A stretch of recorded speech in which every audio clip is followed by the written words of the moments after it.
संभाजीनगर जिल्हा मध्यवर्ती बँकेचं अध्यक्षपदाची आज निवडणूक होते। ही बँकेची निवडणूक आम्ही माहिती म्हणून लढलो।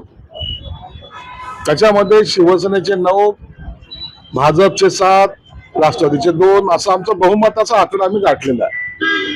आणि म्हणून नॅचरल जस्टिस ज्याला म्हणतात त्या पद्धतीनं शिवसेनेकडे हे अध्यक्षपद आलेलं आहे। 2 वर्ष शिवसेनेचा अध्यक्ष पहिल्यांदा राहील, 2 वर्ष भाजपचा राहील आणि 1 वर्ष राष्ट्रवादीचा राहील। म्हणून कुणी कुणावर कुरघोडी केली नाही। तर जस्टिस ज्याला म्हणतात तो जस्टिस देण्याचा प्रयत्न आम्ही केलेला आहे आणि पुन्हा एकदा दाखवून दिलंय की आम्ही माहिती म्हणून ही निवडणूक लढतोय। संसदेचं अधिवेशन चालू आहे, डिलिमिटेशनचा बिल येणार आहे। त्यावरून आता राष्ट्रवादीचा शरद पवार गटही जवळ आलेला आहे, सुप्रिया पाठिंबा देत आहे, मात्र त्यांच्याच पक्षातले काही लोक विरोधही करतायत। असं कुठे झालेली आहे? राष्ट्रवादीने डिलिमिटेशन बिलाला पाठिंबा देणं आणि एखाद्या माणसाने त्याला विरोध करणं हे चालतंय, परंतु निश्चितच शरद पवार साहेबांचा आदेश त्या पक्षामधले सर्वजण मानतील।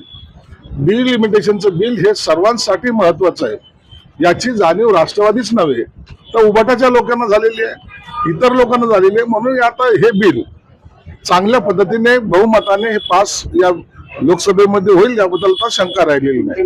आता पोलिसांनी त्यांच्यावर कारवाई केलेली, त्यांनी जो काही प्रकार केला होता त्याबद्दल श्रीकांत शिंदे साहेबांनी असेल, एकनाथ शिंदे साहेबांनी असेल नाराजी व्यक्त केली होती। आता पोलिसाची कारवाई होते। तुम्ही पाहत असाल सत्ताधारी असताना सुद्धा एखाद्या नगरसेवकावर कारवाई करणे हे याला म्हणतात धैर्य, आणि आम्ही कुणालाही पाठीशी घालत नाही ह्याच्यातून सिद्ध होतंय। म्हणून आता याच्यानंतर जी काही कारवाई करायची असेल ते एकनाथ शिंदे साहेब करतील।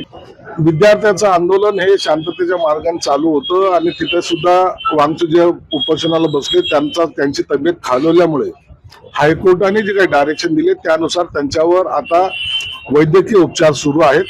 आणि म्हणून आंदोलन दडपणं हा केंद्र शासनाचा मला वाटतं कोणताही भाग नाहीये आणि सकारात्मक तोडगा आज पहिला दिवस या लोकसभेचा, त्याच्यामध्ये मला वाटतं काहीतरी तोडगा निश्चितच निघेल। याचं समर्थन पोलीस करणार नाही। त्या ठिकाणची घटना जी काही झालेली आहे, लाठीचार्ज व्हायला नको पाहिजे होता, त्याचं समर्थन आम्ही सुद्धा करणार नाही। आपल्या परिसरातील बातम्या आमच्यापर्यंत पोहोचवण्यासाठी स्क्रीनवर दिलेल्या क्रमांकावर संपर्क साधू शकता।